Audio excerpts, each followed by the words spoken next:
The human voice. It's the instrument we all play. It's the most powerful sound in the world, probably. It's the only one that can start a war or say, I love you. And yet many people have the experience that when they speak, people don't listen to them. Why is that? How can we speak powerfully to make change in the world? What I'd like to suggest, there are a number of habits that we need to move away from. I've assembled for your pleasure here 7 deadly sins of speaking. I'm not pretending this is an exhaustive list, but these 7, I think, are pretty large. Habits that we can all fall into. First, gossip. Speaking ill of somebody who's not present. Not a nice habit, and we know perfectly well the person gossiping 5 minutes later will be gossiping about us. Second, judging. We know people who are like this in conversation, and it's very hard to listen to somebody if you know that you're being judged and found wanting at the same time. Third, negativity. You can fall into this. My mother, in the last years of her life, became very, very negative, and it's hard to listen. I remember one day I said to her, it's October the 1st today, and she said, I know, isn't it dreadful? It's hard to listen when somebody's that negative. And another form of negativity, complaining. Well, this is the national art of the UK. It's our national sport. We complain about the weather, about sport, about politics, about everything. But actually, complaining is viral misery. It's not spreading sunshine and lightness in the world. Excuses. We've all met this guy. Maybe we've all been this guy. Some people have a blame thrower. They just pass it on to everybody else and don't take responsibility for their actions. And again, hard to listen to somebody who's being like that. Penultimate, the 6th of the 7, embroidery, exaggeration. It demeans our language, actually, sometimes. For example, if I see something that really is awesome, what do I call it? And then, of course, this exaggeration becomes lying, out and out lying, and we don't want to listen to people we know are lying to us. And finally, dogmatism. The confusion of facts with opinions. When those two things get conflated, you're listening into the wind. You know, somebody is bombarding you with their opinions as if they were true. It's difficult to listen to that. So here they are, 7 deadly sins of speaking. These are things I think we need to avoid. But is there a positive way to think about this? Yes, there is.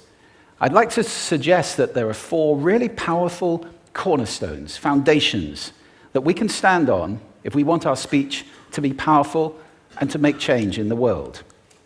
Fortunately, these things spell a word. The word is hail, and it has a great definition as well. I'm not talking about the stuff that falls from the sky and hits you on the head. I'm talking about this definition, to greet or acclaim enthusiastically, which is, I think, how our words will be received if we stand on these 4 things. So what do they stand for? See if you can guess. The H, honesty, of course. Being true in what you say, being straight and clear. The A is authenticity, just being yourself. A friend of mine described it as standing in your own truth, which I think is a lovely way to put it. The I is integrity, being your word, actually doing what you say, and being somebody people can trust. And the L is love. I don't mean romantic love, but I do mean wishing people well. For 2 reasons. First of all, I think absolute honesty may not be what we want. I mean, my goodness, you look ugly this morning. Perhaps that's not necessary. Tempered with love, of course, honesty is a great thing. But also, if you're really wishing somebody well, it's very hard to judge them at the same time. I'm not even sure you can do those 2 things simultaneously. So, hail. Also, now that's what you say, and it's like the old song, it is what you say, it's also the way that you say it. You have an amazing toolbox. This instrument is incredible, and yet this is a toolbox that very few people have ever opened. I'd like to have a little rummage in there with you now, and just pull a few tools out that you might like to take away and play with, which will increase the power of your speaking. Register, for example. Now, falsetto register may not be very useful most of the time, but there's a register in between. I'm not going to get very technical about this for any of you who are voice coaches.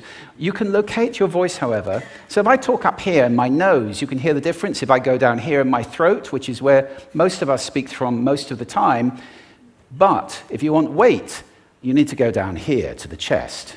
You hear the difference? We vote for politicians with lower voices. It's true, because we associate depth with power and with authority. That's register. And we have timbre. It's the way your voice feels. Again, the research shows that we prefer voices which are rich, smooth, warm, like hot chocolate. Well, if that's not you, that's not the end of the world, because you can train. Go get a voice coach. And there are amazing things you can do with breathing, with posture, and with exercises to improve the timbre of your voice. Then prosody. I love prosody. This is the sing-song, the meta-language that we use in order to impart meaning. It's route one for meaning in conversation. People who speak all on one note are really quite hard to listen to if they don't have any prosody at all. That's where the word monotonic comes from, or monotonous, monotone. Also, we have repetitive prosody now coming in, where every sentence ends as if it were a question, when it's actually not a question, it's a statement. And if you repeat that one over and over, it's actually restricting your ability to communicate through prosody, which I think is a shame. So let's try and break that habit. Pace. I can get very, very excited by saying something really, really quickly, or I can slow right down to emphasize. And at the end of that, of course, is our old friend, silence. There's nothing wrong with a bit of silence in a talk, is there? We don't have to fill it with ums and ahs. Can be very powerful. Of course, pitch often goes along with pace to indicate arousal, but you can do it just with pitch. Where did you leave my keys? Where did you leave my keys? It's a slightly different meaning in those two deliveries. And finally, volume. I can get really excited by using volume, sorry about that if I startled anybody, or I can have you really pay attention by getting very quiet. Some people broadcast the whole time, try not to do that. That's called sodcasting. Imposing your sound on people around you carelessly and inconsiderately, not nice. Of course, where this all comes into play most of all is when you've got something really important to do. It might be standing on a stage like this and giving a talk to people. It might be proposing marriage, asking for a raise, a wedding speech, whatever it is. If it's really important, you owe it to yourself to look at this toolbox and the engine that it's going to work on. And no engine works well without being warmed up. Warm up your voice. Actually, let me show you how to do that. Would you all like to stand up for a moment? I'm going to show you the 6 vocal warm-up exercises that I do before every talk I ever do. Anytime you're going to talk to anybody important, do these. First, arms up, deep breath in, and sigh out, like that. One more time. Very good. Now we're going to warm up our lips, and we're going to go bop, bop, bop, bop, bop, bop, bop, bop. Very good. And now, just like when you were a kid. Now your lips should be coming alive. We're going to do the tongue next with exaggerated la, la, la, la, la, la, la, la, la. Beautiful. You're getting really good at this. And then roll an R. That's like champagne for the tongue. Finally, and if I can only do one, the pros call this the siren. It's really good. It starts with we and goes to or. The we is high, the or is low. So you go wee, or, wee. Fantastic. Give yourselves a round of applause. Take a seat. Thank you. Next time you speak, do those in advance. Now, let me just put this in context to close.